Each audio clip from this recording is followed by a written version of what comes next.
हमेशा बीमार रहता है, चाहे वो कैंसर की शक्ल में हो, चाहे वो दिखने में कितना हट्टा कट्टा लगता हो, लेकिन अंदरूनी तौर पर वो किसी ना किसी बीमार से मुलविस होता जरूर है।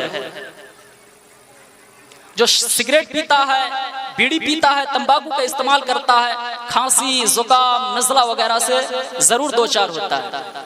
उसका दूसरा फायदा ये लिखा हुआ है कि जो इंसान शराब पीता है या नशावर चीज का इस्तेमाल करता है वो बूढ़ा नहीं होता। ये तो बात हैरत वाली थी, थोड़ा पस्त आवाज में बात कीजिए।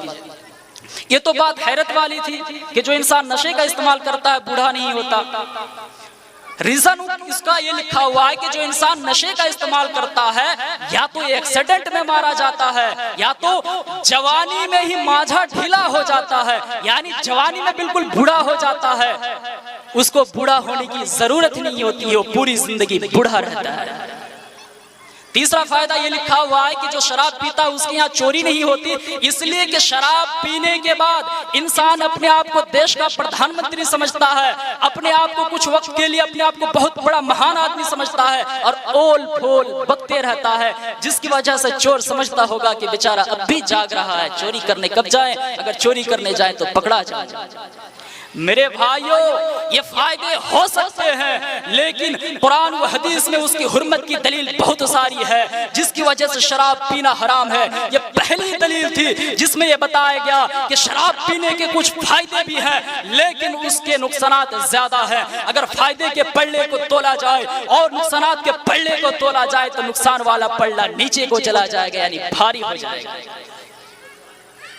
इस तरीके से समझाया जा रहा था लोगों को, पर भी शराब अब भी शराब हराम नहीं हुई थी, बल्कि लोग अब भी मजे से पीते थे और एक दूसरे को पिलाते थे। जहां पार्टियां होती थी लोग एक दूसरे को गिलास दर गिलास पिलाया करते थे मेरे भाइयों। लेकिन जो लोग कुछ समझदार थे वो शराब पीना थोड़ी मिकदार में कम कर दिया।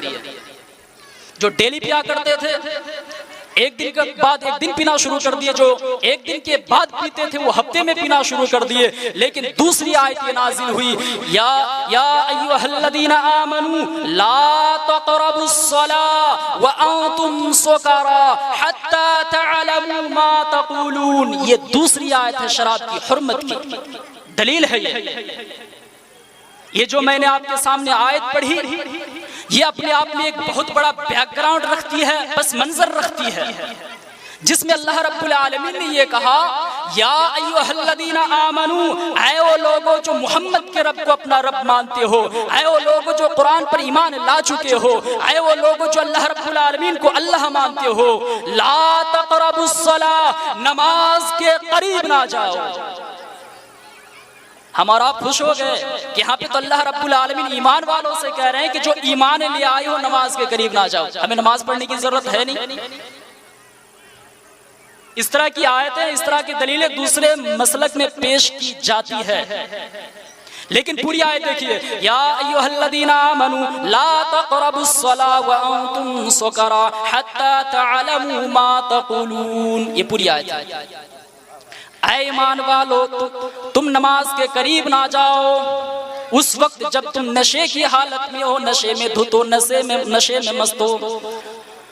हत्ता तअलमू मा तक़ूलून, उस वक्त तक तुम्हें नमाज के करीब नहीं जाना है जब तक कि जो तुम कहते हो वो समझने ना लगो। ये आयत अपने आप में एक पस मंजर रखती है। सुनन तिर्मिज़ी में नजर डालिए, किताबुल अशरिबा गालिबन उसमें ये हदीस आई हुई है कि कहीं पार्टी हो रही थी, अभी तो शराब हराम नहीं हुई थी, कहीं पार्टी हो रही थी और हजरत अली रज़ी अल्लाह ताला अन्हु भी उस पार्टी में गए हुए थे और दीगर सहाबी भी थे। खाना उना खाने के बाद जाम का दौर चला, शराब की पार्टी हुई, गिलास चला, बोतलें चली, और एक गिलास पीने के बाद दूसरी बोतल पीने के बाद नशा चढ़ता गया और मस्जिद की मीनार से आवाज आ रही थी, अल्लाहु अकबर अल्लाहु अकबर, हय्या अलस सलाह हय्या अलल फलाह।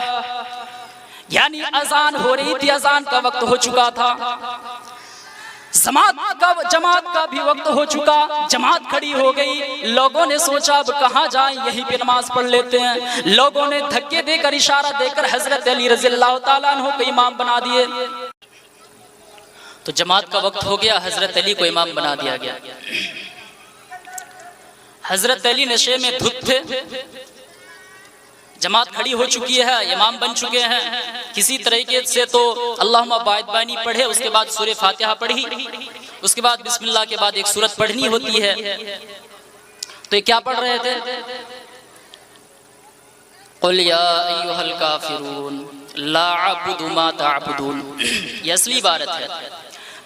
कुल या अय्युहल काफिरून ला अअबुदु मा तअबुदून, ऐ नबी सल्लल्लाहु अलैहि वसल्लम आप कह दीजिए, ऐ काफिरो ला आबुदू, मैं इबादत नहीं करता हूँ, मा ताबुदून, उन माबूदों की जिनकी तुम इबादत करते हो।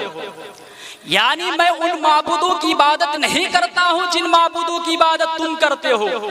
यह सही तर्जमा, यह असल इबारत। लेकिन हजरत अली रज़ी अल्लाह ताला अन्हु नशे में धुत हैं और सूरह काफिरून की तिलावत कर रहे हैं। किस तरीके से, आइए सुनते हैं। कुल या अय्युहल काफिरून नहनु नअबुदु मा तअबुदून, ऐ काफिरो हम लोग उस चीज की इबादत करते हैं जिसकी तुम लोग इबादत करते हो। वहां पे तौहीद का इकरार हो रहा है और शिर्क का इनकार हो रहा है। यहाँ पे तौहीद की नफी हो रही है और शिर्क का इकरार हो रहा है। नहनु नअबुदु, हम लोग इबादत करते हैं, मा तअबुदून, जिसकी तुम लोग इबादत करते हो, यानी हम भी शिर्क करते हैं। अस्तगफिरुल्लाह। हालांकि हजरत अली तो इस्लाम इसलिए लाए थे ताकि माबूदाने बातिल का इनकार कर सके। अस्सलामु अलैकुम व रहमतुल्लाह। अल्हम्दुलिल्लाहि रब्बिल आलमीन वस्सलातु वस्सलामु अला रसूलिहिल करीम, अम्मा बाद। फ़क़ालल्लाहु तबारक व तआला फ़िल क़ुरआनिल मजीद, अऊज़ु बिल्लाहि मिनश शैतानिर रजीम, बिस्मिल्लाहिर रहमानिर रहीम। या अय्युहल्लज़ीना आमनू इन्नमल ख़म्रु वल मैसिरु वल अंसाबु वल अज़लामु रिज्सुम मिन अमलिश शैतान